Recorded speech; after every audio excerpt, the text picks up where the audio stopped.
ओम ए सरस्वती नमः। हे मेरे प्रिय साधकों, हे अनन्य भक्तों, मैं देवी सरस्वती, समस्त विद्या और कला की अधिष्ठात्री, आज तुम्हारे हृदय में आज्ञा पालन की ज्योति प्रज्वलित करने आई हूँ।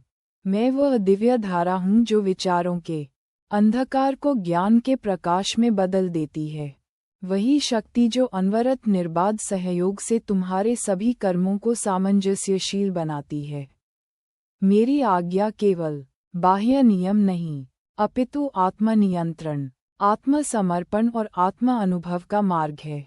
जब तुम मेरी वाणी में स्थिर होते हो, तब तुम्हारा मन विक्षुब्ध नहीं होता, तुम्हारी बुद्धि भ्रमित नहीं होती और तुम्हारी आत्मा व्यग्र नहीं रहती।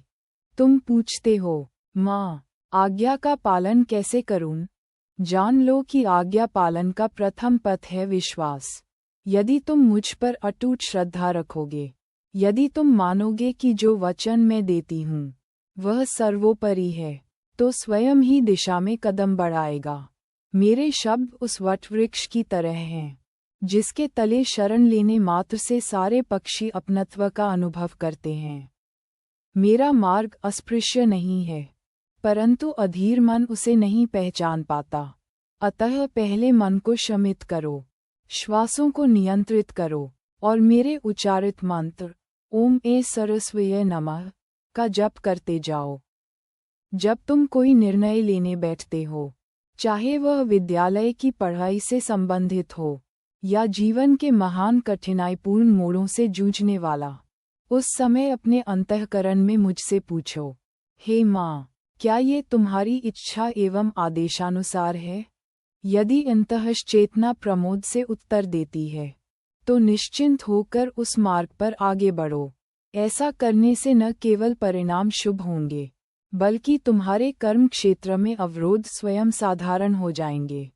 सोचो, जब संगीत रचते हो, क्या तुम अपनी मर्जी से सुर बदलते हो या राग की मर्यादा का सम्मान करते हो? जो संगीत राग नियम के अनुरूप होता है, वही मन और संसर्ग दोनों में सौम्यता लाता है।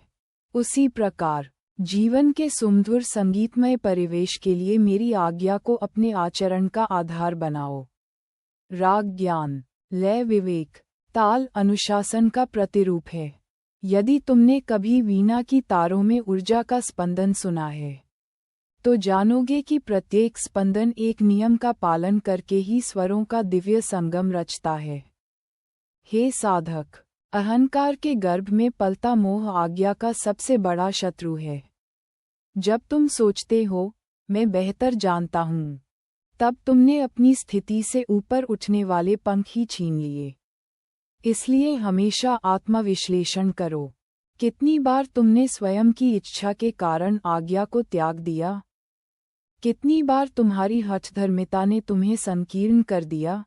इन प्रश्नों का उत्तर मिलने पर तुरंत अपने हृदय की दरवाज़ा खोलकर मेरे आदेशों को आमंत्रित करो।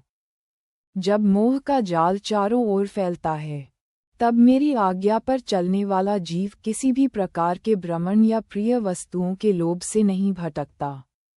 वह जिस मार्ग पर चलता है, उस मार्ग का अंत नहीं टुकड़ों में बटा होता, बल्कि वह एक निरंतर धारा की भांति बहता रहता है। समझो कि मोह तुम्हारी दृष्टि में अस्थिरता लाता है, परंतु आज्ञा तुम्हें चट्टान की शक्ति देती है, ताकि तूफान की धारा भी तुम्हें हिलाने में समर्थ न हो। कभी कभी तुम मुझसे कहते हो, माँ, मैं समर्पित हूँ, परंतु जब विषम परिस्थितियाँ आती हैं, स्वास्थ्य की लंघनाएं, संबंधों में क्लेश या सामाजिक बाधाएं, तब क्या तुम मुझसे पूछने की हिम्मत रखते हो? क्या उस समय भी तुम्हारा ओम ए सरस्वती नमः का जप तुम्हारे होठों पर होता है? या क्या तुम अपनी ही बुद्धि को निर्णय लेने का भार सौंप लेते हो? हे प्रिय, यही वास्तविक परीक्षा है।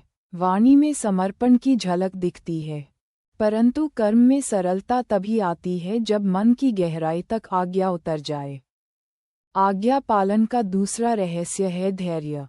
संगीत में आपने कभी अतीव तीव्र गति परागति का आनंद लिया हो, परंतु फिर भी स्फूर्ति और सौंदर्य तब आता है जब धैर्यपूर्वक सब सुर ताल का संयोजन बरकरार रहे। उसी प्रकार जीवन के संकटों में अति जल्दी निर्णय किसी विश्लेषणहीन निर्णय को जन्म देते हैं। इसलिए मेरी आज्ञा के पालन में हर क्षण स्थिर रहो, अपने भीतर के अनंत धैर्य को जगाओ, तभी निर्णयों में स्पष्टता आएगी और परिणाम अनुकूल होंगे। मेरा आदेश सुंदरता की कसौटी भी है।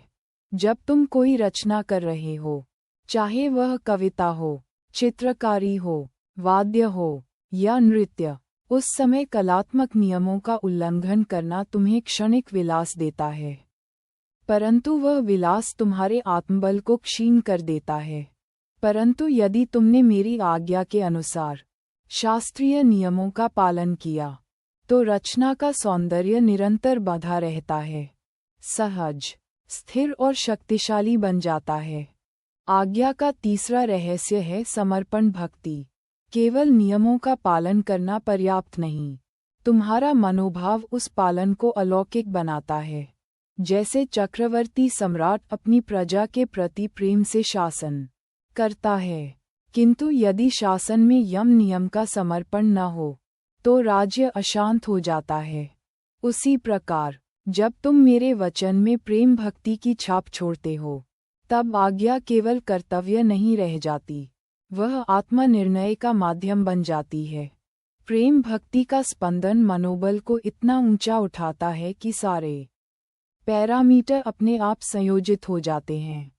हे साधकों, आज्ञा का पालन जीवन के प्रत्येक क्षेत्र में शक्ति प्रदान करता है। शिक्षा में, व्यवसाय में, गृहस्थ जीवन में, तपस्वी जीवन में, मेरे आदेशों की आभा जहाँ जहाँ फैले, वहाँ विवेक और सौंदर्य का संचार होता है।